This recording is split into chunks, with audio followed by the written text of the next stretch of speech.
Welcome back dear student. स्वागत है आपका e lecture series IFMS Indian financial market and services. IFMS में unit 5 में आज जो हम टॉपिक ले रहे हैं वो ई बैंकिंग है, इलेक्ट्रॉनिक बैंकिंग। ई बैंकिंग और ट्रेडिशनल बैंकिंग में थोड़ा सा डिफरेंस हम समझ लेते हैं। यदि हम बैंकिंग फैसिलिटी घर बैठे ले रहे हैं तो वो अपना ई बैंकिंग है, इलेक्ट्रॉनिक बैंकिंग है। और यदि हम बैंकिंग फैसिलिटी के लिए हमें बैंक में जाना पड़ रहा है तो वो क्या है, ट्रेडिशनल बैंकिंग है। पहले दोनों में डिफरेंस समझते हैं, फिर आगे बढ़ेंगे ई बैंकिंग की तरफ। फर्स्ट है फिजिकल प्रेजेंस। ट्रेडिशनल बैंकिंग में देखें तो फिजिकल प्रेजेंस होनी ज़रूरी है, और इलेक्ट्रॉनिक बैंकिंग के अंदर देखें तो फिजिकल प्रेजेंस ज़रूरी नहीं है, आप ऑनलाइन ही ट्रांजैक्शन कर सकते हो। जैसे आप देखें traditional banking institution exist physically for offering the service to the customer. Electronic banking में क्या है, internet banks do not have physical presence as service are provided online. फिर बात करते हैं टाइम की। हम बात करें ट्रेडिशनल बैंकिंग में, यदि टाइम की बात करें तो it consume a lot of time as customer have to visit bank personally. But in case of electronic banking हम बात करें, does not consume time as customer do not have to visit the bank personally. तो time भी बचेगा आपका electronic banking के अंदर। Physical presence भी हमने देखी। अब हम देखते हैं 24 hours a day and 7 day in a week facility. 24/7 facility यदि हम देखें तो ट्रेडिशनल बैंकिंग के अंदर people have to visit bank only during the working hour. जिस दिन बैंक का वर्किंग डे है उसके वर्किंग आवर्स में ही आप बैंकिंग फैसिलिटी ले सकते हो। Internet banking is available at any time. It provide 24 hours access in a day and 7 day in a week. Electronic banking में आपको 24/7 फैसिलिटी मिलती है, जबकि ट्रेडिशनल बैंकिंग में नहीं मिलती। सिक्योरिटी थ्रेट्स की बात करें तो traditional banking does not encounter E security threats. इसमें ऐसा कोई सिक्योरिटी थ्रेट्स की प्रॉब्लम नहीं होती, जबकि security threat is the one of the problem faced by the customer in accessing account through internet में। अब तो आपकी इंटरनेट बैंकिंग बहुत एडवांस हो गई है, लेकिन पहले इनिशियल स्टेज में वहाँ पे कुछ प्रॉब्लम्स थी, सिक्योरिटी इशूज़ थे। एक्सपेंसिव की बात करें तो customer have to spend money for visiting the branch, कि कस्टमर को कॉस्ट बियर करनी पड़ती है। जैसे ब्रांच में आना है, जाना है, टाइम भी लगेगा, तो कॉस्टिंग था वो ट्रेडिशनल बैंकिंग। ई बैंकिंग की बात करें, it is relatively cost effective as customer do not have to spend money for visiting bank, कि बैंक में जाने की ज़रूरत नहीं है, घर बैठे ही कहीं भी आप बैंकिंग फैसिलिटी ले सकते हो। कॉस्ट की बात करें तो कॉस्ट जैसे कि हमने थोड़ी देर पहले पढ़ा था कि बैंकिंग फिजिकली ट्रेडिशनल बैंकिंग में अवेलेबल होते हैं, तो वहाँ पे बैंक की कॉस्टिंग होती है, ऑपरेटिंग कॉस्टिंग होती है। Physically presence implies a lot of operating and fixed cost, but in E banking such cost are eliminated as the bank do not have physical presence. तो फिजिकल प्रेजेंस की जो cost थी वो कम हो जाती है, बाकी सब कॉस्ट आपकी ई बैंकिंग के अंदर रहेगी। फिर हम बात करेंगे कस्टमर सर्विस की। कस्टमर सर्विस देखें तो in a traditional banking the employee and clerical staff of bank can attend only a few customer at a time.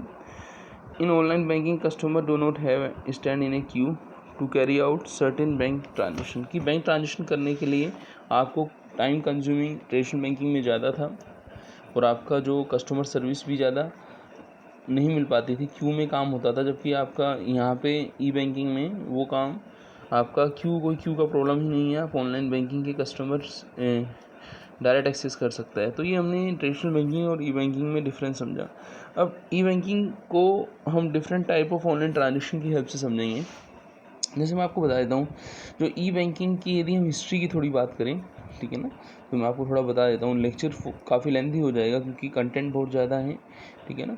तो ई बैंकिंग की यदि हम हिस्ट्री की बात करें तो जो आपका ICICI बैंक है, ई बैंकिंग को इंट्रोड्यूस करने वाला प्राइवेट बैंक जो था, first introduce online banking service 1996 में ICICI बैंक ने इंट्रोड्यूस किया था। और उसके बाद जो सिटी बैंक थे, इंडसइंड बैंक थे, आपका HDFC बैंक थे, उन्होंने 1999 में ये सर्विस स्टार्ट की।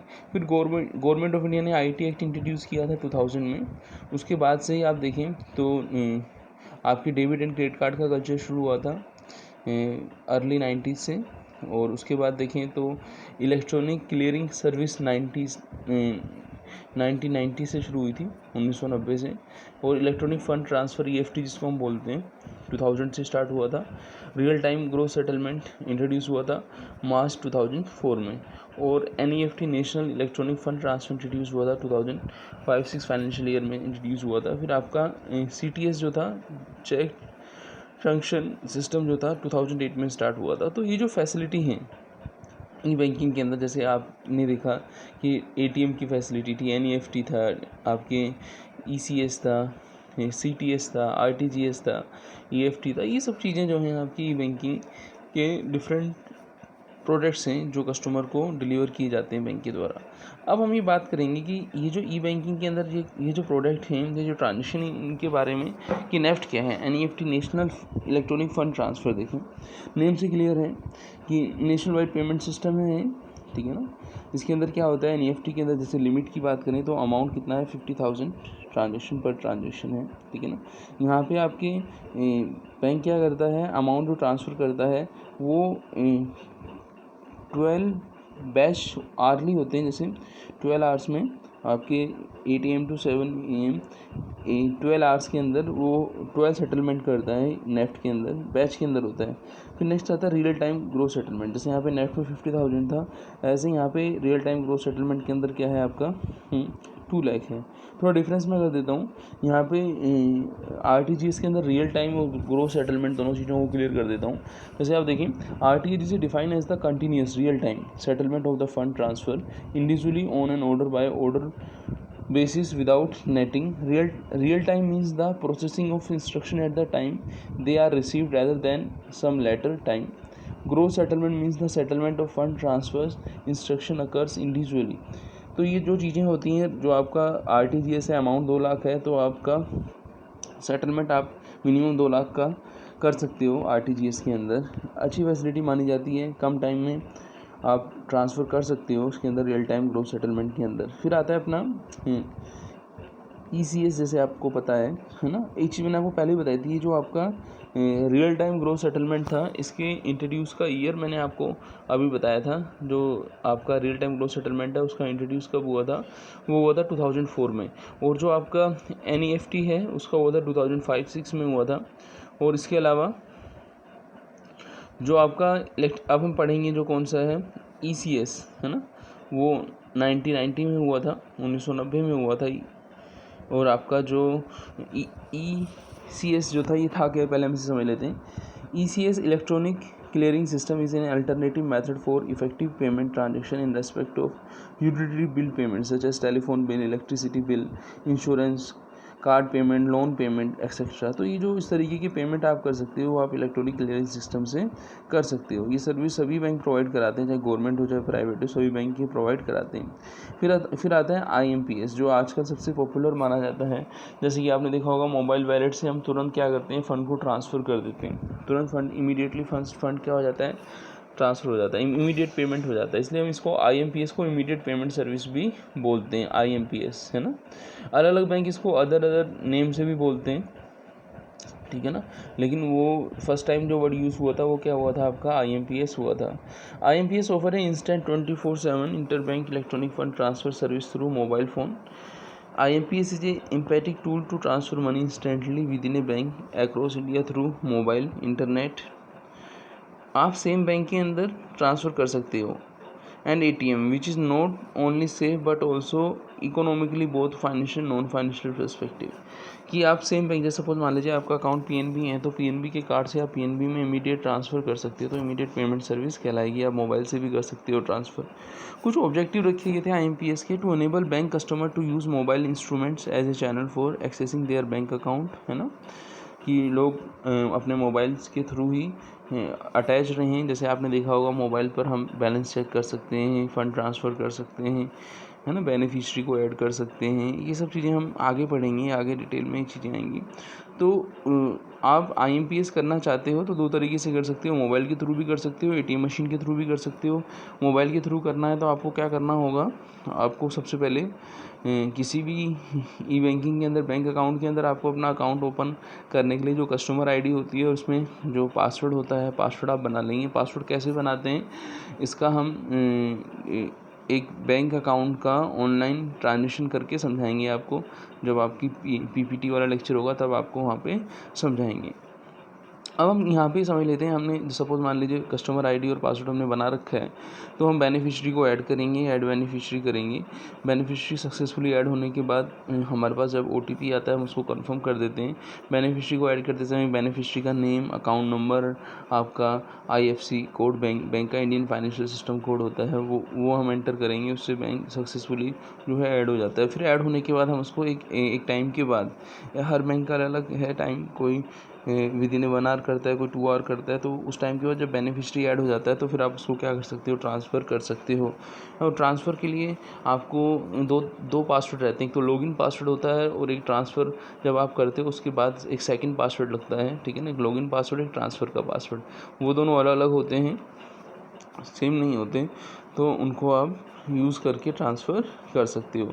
लिमिट की हमने बात ही की कि लिमिट्स NEFT में 50,000 और आपका जो था RTGS में मिनिमम कितना, 2 लाख। तो ये जो हमें IMPS की बात की है, इसकी ऑब्जेक्टिव देख लेते हैं। To enable bank customer to use mobile instrument as a channel for accessing their bank account, है ना, make payment simpler, to serve end goal of RBI, to facilitate mobile payment service, to build foundation और full range of mobile based banking service. अब हम बात कर लेते हैं जो हमने ई-बैंकिंग पढ़ी है, इसके क्या चैलेंजेस हैं। The most serious threat faced by e-banking is that it is not safe and secure all the time. देखो कभी भी क्या होता है, ड्यू टू टेक्निकल फॉल्ट हो सकता है कि इनसिक्योरिटी हो, आप पब्लिक प्लेस पे, कंप्यूटर पे या उस पर आप काम करते हैं, तो आपको सेफ्टी ध्यान रखनी है कि अपना पासवर्ड वगैरह आप अपने पर्सनल कंप्यूटर पर ही यूज़ करें। पब्लिक प्लेस जैसे साइबर कैफ़े वगैरह इन पे आप यूज़ नहीं करें। E bank are facility business challenge. The transaction made through internet service charge a very low unless large number of transaction routed over a web and e-bank cannot think of profit. ई-बैंक जो रहते हैं आपके minimum cost पे आपको transaction facility provide कराते हैं, तो बैंकों के लिए भी मिनिमम कॉस्ट पे सर्विस देना एक इम्पोर्टेंट काम हो गया है। जैसे कि आप देखें कि आज जैसे कुछ टाइम पहले ही जो आपकी SBI है उसने जो आपका SMS अलर्ट चार्ज है, अभी 15 अगस्त को उन्होंने क्या कर दिया था, हटा दिया था SMS चार्ज। तो कम मतलब कॉस्टिंग कम कर रहे हैं बैंक, तो वो भी चैलेंजिंग है बैंक के लिए कि बहुत सारे चार्जेस रहते हैं, IMPS का चार्ज है, NEFT का चार्ज है, उसको चार्जेस को कम करना और बैंक को अपनी सर्विस में भी इम्प्रूव करना है, तो वो चैलेंजिंग है। There is a lack of preparedness both on part of bank and customer in the adoption of new technology charges की न्यू टेक्नोलॉजी है उसके लिए भी प्रिपेयर होना पड़ेगा, ठीक है ना। There is lack of proper infrastructure for installation of e delivery channel, की इंफ्रास्ट्रक्चर फैसिलिटी का अभाव है। जैसे आप इंडिया की बात करें तो इंडिया के अंदर अब तो स्मार्टफोन है सबके पास, लेकिन कुछ टाइम पहले ये चीज़ें नहीं थी, लेकिन अब सबके पास भी स्मार्टफोन नहीं है। तो every customer don't have a smartphone who have deposit his amount in a public bank और प्राइवेट बैंक। जैसे आपने देखा था गांव के अंदर पूरी फैमिली के अंदर 1 या 2 मोबाइल होते हैं, तो इतने डिपॉजिटर्स हैं एक दूसरे के मोबाइल से ही ट्रांजेक्शन करते हैं, तो थोड़ा इंफ्रास्ट्रक्चर भी, कहीं तो आपका सिंपल मोबाइल कीपैड मोबाइल है, तो वो सब इंफ्रास्ट्रक्चर की फैसिलिटी का भी अभाव है। रिकमेंडेशन की बात करें तो कैसे हम इसको स्ट्रॉन्ग कर सकते हैं, e bank should create a awareness among people about e banking product and services, कि वो लोगों को इलिटरेट करें, जो इलिटरेट पर्सन उनको लिटरेट करें, ठीक है ना, कि कैसे हम ई बैंकिंग प्रोडक्ट्स को यूज़ करके हम अपने लिविंग स्टैंडर्ड को इम्प्रूव कर सकते हैं, सेविंग हैबिट्स को इम्प्रूव कर सकते हैं। Special arrangement should be made by the bank to ensure full security of customer fund. आपको सिक्योरिटी इशू को भी सोल्व करना होगा, टेक्निकल फॉल्ट जो होते हैं उनको भी आपको क्या करना पड़ेगा, स्ट्रॉन्ग करना पड़ेगा। Employ of bank should give an special training of use of e banking so that they further encourage customer to use. इसके अलावा हमारे एम्प्लॉय को ही हमें ट्रेन करना पड़ेगा, वही है जो कस्टमर को हमारे ऑर्गेनाइजेशन को रिप्रेजेंट करते हैं, ताकि वो कस्टमर को एनकरेज कर सकें ई बैंकिंग के लिए। Seminar and workshop should be organise for healthy use of e banking specially for those who have ATM and computer illiterate. जिन लोगों को कंप्यूटर और ATM की नॉलेज नहीं है, ई बैंकिंग के लिए उनको सबको वो चीज़ें प्रोवाइड कराना। E banking service should be customise on the basis of age, gender, occupation etcetera. इसके बेस पर भी आप क्या कर सकते हैं, ई बैंकिंग सर्विस को समझ सकते हैं, ठीक है ना, कि हर एज ग्रुप के लिए अलग अलग फैसिलिटी होती है, ठीक है ना। ऑक्यूपेशन के बेसिस पर किसी को रिटेल बैंकिंग चाहिए, कॉर्पोरेट बैंकिंग चाहिए, इस तरीके से। Government should make use investment for building the infrastructure. Government को इंफ्रास्ट्रक्चर को डेवलप करने के लिए बहुत ज़्यादा इन्वेस्टमेंट करने की ज़रूरत है। तो हमने ई बैंकिंग के अंदर इस लेक्चर में काफ़ी चीज़ों के बारे में डिस्कस किया। मिलते हैं नेक्स्ट लेक्चर में। थैंक्स।